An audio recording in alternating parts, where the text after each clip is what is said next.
Hello, we are Tavon and David from TD Adventures. In this video, we are sharing with you our tire mishap and what we learned from it. While on our way to a campground, we got a warning on our Ford Transit dashboard that the driver's side rear tire had low pressure. Since we were almost at our campsite, we will check the tire there. After we parked, this is what we found in the rear tire on the driver's side. Since it was late in the day and we were safely parked in our campsite, we decided to wait until morning to call for assistance. So that we won't be sleeping in an uneven RV, we decided to try and reinflate the tire. We pulled out the Fix and Go repair kit that came with the RV. This is what the kit looks like. There are two hoses, one to put air in the tire and one to blow air and sealant into the tire at the same time. The Fix and Go directions read, in part, unscrew the cap of the tire valve, take off the transparent filler pipe and tighten the metal ring on the tire valve.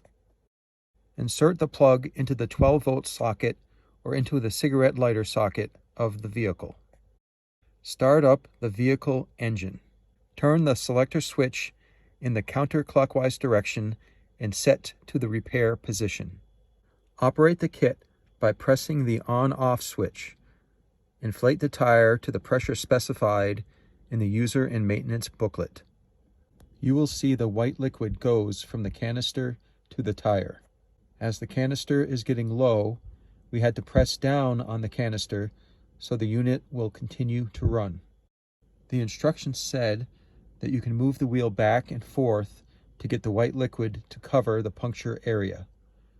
We decided to put the puncture area at the bottom so the liquid can pool on it. You can see the white liquid leaking out of the tire. As the air pressure kept going up, we saw more white liquid and more air coming out. We stopped putting more air in at around 60 pounds, even though the tire pressure needs to be around 75. We checked the tire before bed, looked like it is still holding up. While trying to order a replacement canister for the Fix and Go kit, we learned that the kit that came with the RV is made in Europe and replacement parts cannot be shipped to the USA. We had to order a new kit from a different company through Amazon. Until the new kit arrives, we will hang on to this used kit because it can still be used to add air to the tires. This is what the tire looked like in the morning. Less firm compared to the previous night, but the white color is not visible. We carry AAA roadside assistance for our RV. This is what we learned when we called them. AAA does not do roadside repairs.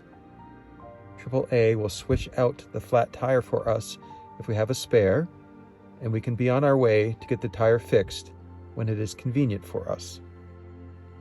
Since we don't have a spare, we have to go to Plan B. AAA said that they can tow us to a tire repair place of our choosing. Our friends Duray and John, who are the owners of Zia Gallery and Truth or Consequences, suggested that we call C&K Automotive Service and Repair. After making that call, we were recommended to call Reed's Tire. We called Mike, the owner. He said that he does not have a way to get us to his shop, but if we can find a way to get ourselves to his shop, he can fix the tire the same day. AAA arranged for a tow truck to come out.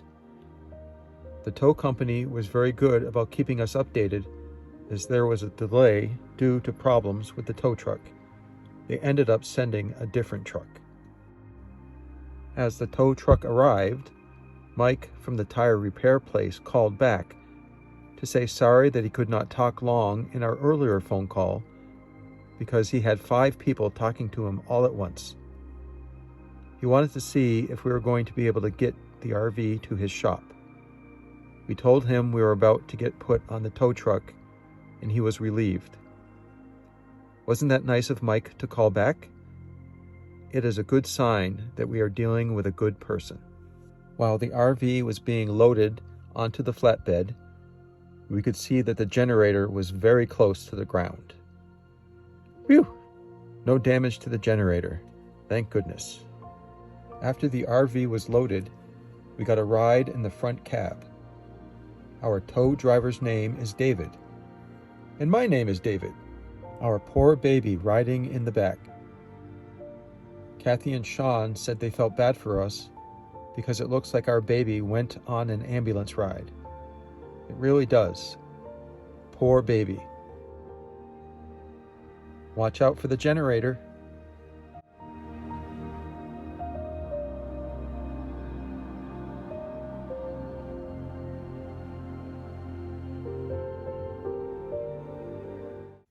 What the shop and the surrounding area looks like.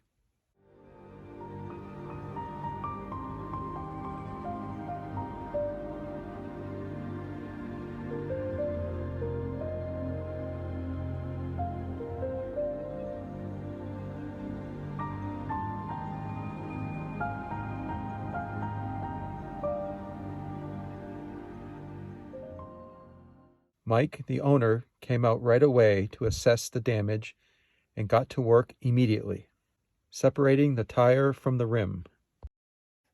Our friends Robin and Jerry asked why we did not drive to the repair shop after applying the Fix and Go sealant.